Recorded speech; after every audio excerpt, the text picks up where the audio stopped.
এটা আমি মিস করি না, এই জন্যই বলবো যে আমি কিন্তু আমার শরীরের বয়স আমার জানি সবাই কত, কিন্তু আমার মনের বয়স সবসময় 16 থেকে 18 থাকে, এর বেশি বাড়ে না। সুতরাং আমি কিছু মিস করি না। ঈদ তো ফ্যামিলির সাথে করতেই সবচেয়ে বেশি ভালো লাগে। অনেক সময় অবশ্য বাইরে করা হয়েছে আমার ফ্যামিলি ছাড়া ঈদ, তো এবার সবার সাথেই করব, ঢাকায় করব, ভীষণ ভালো লাগছে।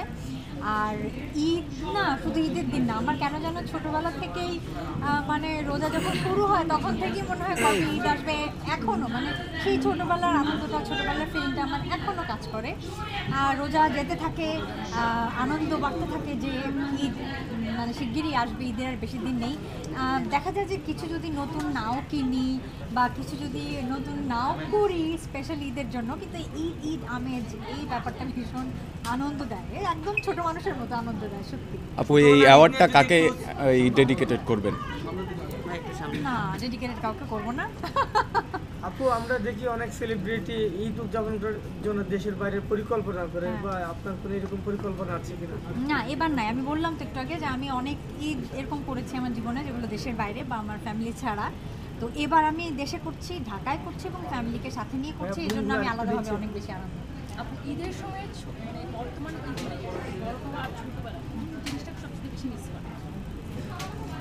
না, এটা আমি মিস করি না, এই জন্যই বলবো যে আমি কিন্তু আমার শরীরের বয়স আমার জানি সবাই কত, কিন্তু আমার মনের বয়স সবসময় 16 থেকে 18 থাকে, এর বেশি বাড়ে না। সুতরাং আমি কিছু মিস করি না। আসলে আমি এমন একটা মানুষ যেটা আমি ভালোবাসি বা যেটা আমি মন থেকে চাই সেটা আমি করার চেষ্টা করি বা করি, সেই ধারাবাহিকতা আমি বজায় রাখি। বড় হয়েছি, বয়স হয়ে যাচ্ছে, এই কারণে আমি এটা করব না, ওখানে যাওয়া যাবে না, এটা বলা যাবে না, এগুলো আমি ফলো করি না। যেটা আমার মনে হয় আমার বলা উচিত, করা উচিত, আমি করতে পারি, আমি করি। আপু দেখতে পাচ্ছি নিচে অনেকগুলা স্টল আছে, 3 দিন ব্যাপী এই এক্সপোটা হবে। তো আপনি মার্কেট কি এখান থেকে করবেন নাকি দেশের বাইরে থেকে করতেছেন? ঈদের জি না, নিচের স্টলে আমি জানি না, আমি যাব। আমি তো আসলে সরাসরি প্রোগ্রামে এসেই অ্যাওয়ার্ডটা রিসিভ করলাম, এখনও স্টলগুলো ঘোরা হয়নি। যদি কিছু পছন্দ হয় অবশ্যই কিনবো, কিন্তু না ওরকমভাবে চিন্তা করে প্ল্যান করে দেশের বাইরে থেকে ঈদের জন্য কিছু কেনা হবে তা না। এমনিতে জেনারেলি বাইরে যখন যাই বা যখন কিছু প্রয়োজন হয় যেটা হয়তো এখানে পাওয়া যায় না বা ভালো কোয়ালিটি পাওয়া যায় না, সেটা তো বিদেশ থেকে কেনা হয়। সত্যি কথা যেটা সত্যি সেটা সত্যি। আপু এবার ঈদের বাজেট কিরকম আপনার? দুষ্ট ছেলে। বাজেটের ব্যাপারটা কি জানো, আসলে নিজের জন্য বেশি আসলে কেনা হয় না আমাদের। সবসময় তো টুকটাক শিল্পীদের শপিং চলতে থাকে। হ্যাঁ, ঈদের সময় নিজের জন্য তেমন কিছু কেনা হয় না। আমি যেটা করি, আমার খুব কাছের প্রিয় ভালোবাসার মানুষ যারা, তাদের জন্য আমি অনেক গিফট কিনি। সেটা বাইরে গেলে কিনি আর ঈদের সময় কিনি, বা তাদের জন্মদিন থাকলে কিনি। তো ঈদের সময় একটু বেশি গিফট দেওয়া হয়। গিফট কম পাওয়া হয়? হ্যাঁ, দেওয়ার তুলনায় তো কম পাওয়া। সেলিব্রিটি মানুষ, আপনার শুভাকাঙ্ক্ষীর, আপনার ভক্তরা, আপনি কি দিতে চান? না, আমি খুব একটা গিফট মানুষের কাছ থেকে চাই না। এই যে আপনাদের ভালোবাসা পাই, এই ধরনের মানে শ্রদ্ধা সম্মান পাই, এর থেকে বড় পাওয়া, এর থেকে বড় গিফট আর কি হতে পারে? মানে আল্লাহ প্রদত্ত এই আপনাদের ভালোবাসা শ্রদ্ধা সম্মান তো আল্লাহ প্রদত্ত, এর উপরে আর কিছু হতে পারে না। কেন আমার সাইড ফেস ভালো না?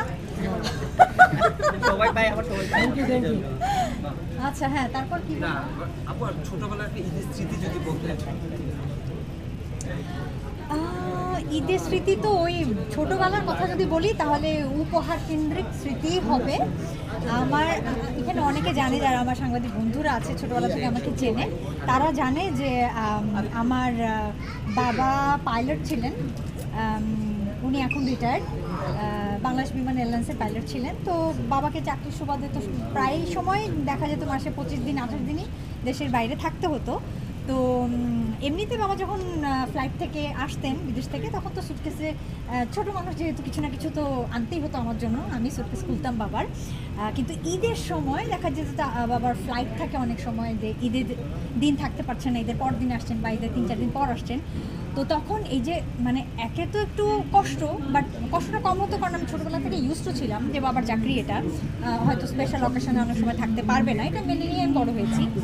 কিন্তু এই যে যেটা আপনি জানতে চাইলেন যে এই যে ঈদের 2 দিন পর 3 দিন পর 4 দিন পর বাবা আসবে, সেই সুটকেস আমি খুলবো এবং সুটকেসে আমার জন্য কি স্পেশাল গিফট থাকবে, এই এক্সাইটমেন্ট, এই অপেক্ষাটা আমার খুব দারুণ লাগতো, আমি খুব এনজয় করতাম।